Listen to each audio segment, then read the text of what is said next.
Año 2042. La ciencia ha avanzado gratamente gracias a los experimentos que se han hecho. También se han desarrollado muchas tecnologías nuevas y una, muy importante, fue la capacidad de adelantar el tiempo en una zona en específica. Esto traería en sí grandes avances para toda la historia de la humanidad. Pero un día, un grupo de científicos más interesados en cómo evolucionarían los animales decidieron crear un experimento. Construyeron un terrario de 2 por 1 metro, 1 metro de altura y 2 metros de largo. Y entonces después construyeron todo un ecosistema en su interior. Todo este ecosistema eventualmente sería poblado por insectos, a su elección. No serían muchos, ya que este era una prueba de futuros experimentos más grandes. Así que, de momento, el experimento empezó. Este experimento tenía como fin saber cómo evolucionarían los insectos, al menos en un ambiente controlado. A este experimento se le puso el nombre Terragénesis. Lo primero que sería es ponerle nombre a cada zona del terrario. El lugar donde hay mucho musgo se conocería como el bosque de musgo. Un sitio plano pero con brotes altamente desarrollados se conocería como el bosque sin árboles. Otro lado plano pero con brotes menos desarrollados se conocería como planicie de brotes. Y el gran tronco que está hueco y que tiene agua para así generar un lago sería conocido como el tronco hueco y el lago como el estanque del tronco. Los primeros animales en ser soltados a este terrario serían las lombrices y los isópodos. Estos se encargarían de empezar a fertilizar las tierras del terrario, principalmente las lombrices. Los isópodos se encargarían de devorar la materia muerta. Estos rápidamente empezarían a marcar sus zonas. Los isópodos se irían al bosque de musgo y siendo que cada vez que se veía ahí se podía ver grandes cantidades de isópodo comiendo el musgo casi todo el tiempo. Principalmente de noche, aunque de vez en cuando se podían ver isópodos de día. Mientras tanto, las lombrices empezaron a expandir por toda la tierra, siendo que cada vez la harían más fértil y se empezarían a alejar de su punto de llegada. Con los meses, conforme los insectos se fueron expandiendo ya por todos lados, los científicos se percataron de que simplemente esos 2 insectos no podían hacer nada, así que empezaron a introducir otros 2 insectos carnívoros, aunque también eran vegetarianos. Se trataba de los cascarudos, o al menos así es como se le dice en Uruguay, y las mariquitas, o al menos así es como se le dice en Uruguay. Estas también se empezarían a dividir y a marcar sus zonas. Los cascarudos se irían a las planicies de brotes, mientras que las mariquitas se irían al bosque sin árboles. Al menos ese era su lugar principal. Poco a poco estos empezaron a introducirse en el ecosistema. De vez en cuando los cascarudos se topaban con los isópodos, y es que estos habían expandido desde el bosque de musgo hasta el tronco hueco. A veces estos terminaban yendo a las planicies, donde eran víctimas de los cascarudos, principalmente de los machos, ya que eran los que tenían los cuernos que los podían dar vueltas y así comerlos con mucha mayor facilidad. Aunque generalmente estos eran más herbívoros y los isópodos no salían muy afectados debido a esto. Mientras tanto las mariquitas pues simplemente empezaron a reproducirse como locas y cubrieron todo el bosque sin árboles. Después de otro tiempo, los científicos introdujeron lo que pensaban que iba a ser el último animal, las hormigas rojas.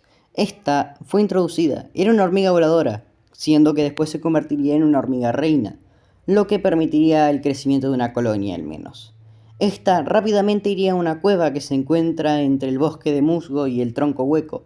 Allí, pues, esta empezó a construir sus túneles para después crear un nido. Esta rápidamente empezó a cavar como loca.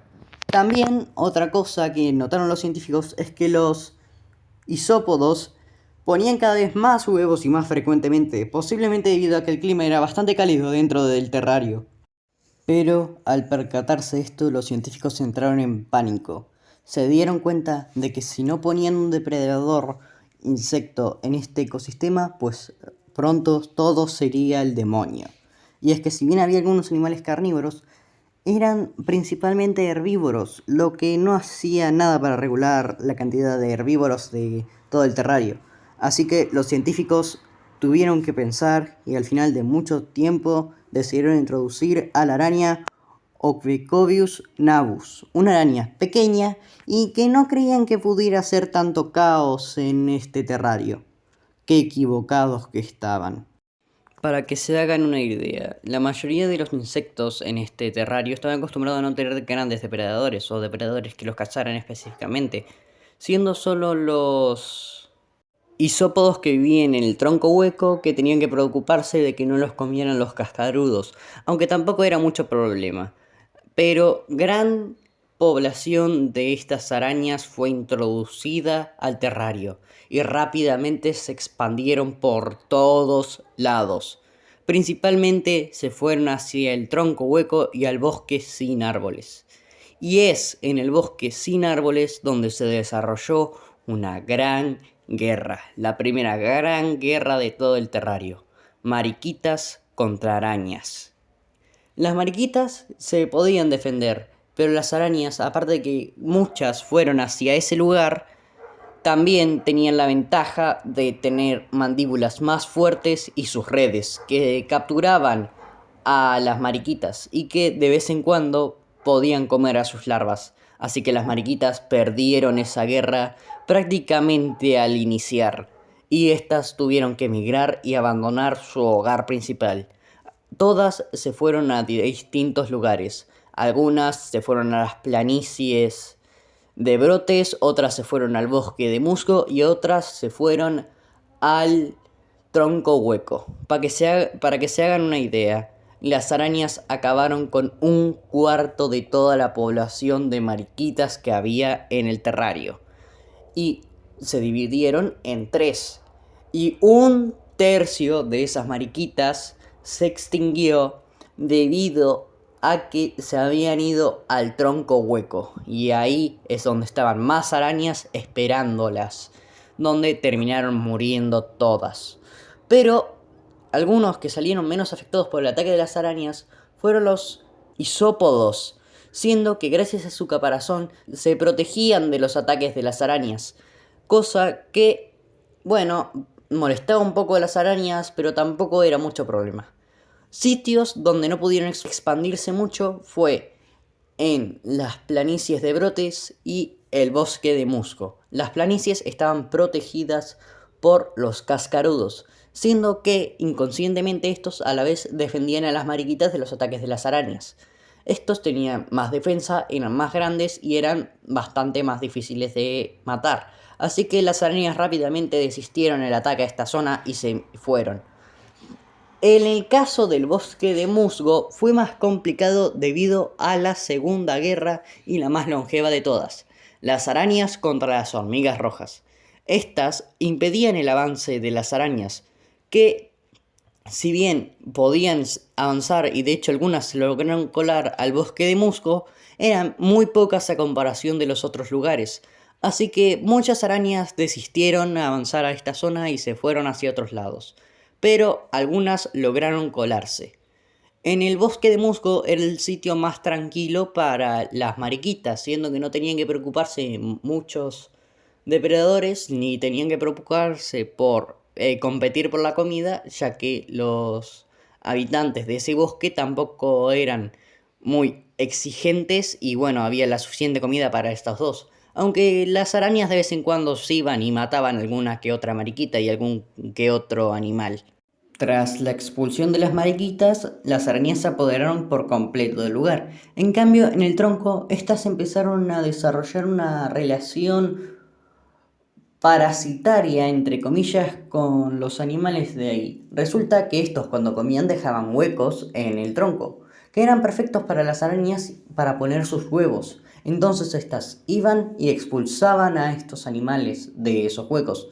Eventualmente esta relación iría evolucionando, pero paciencia.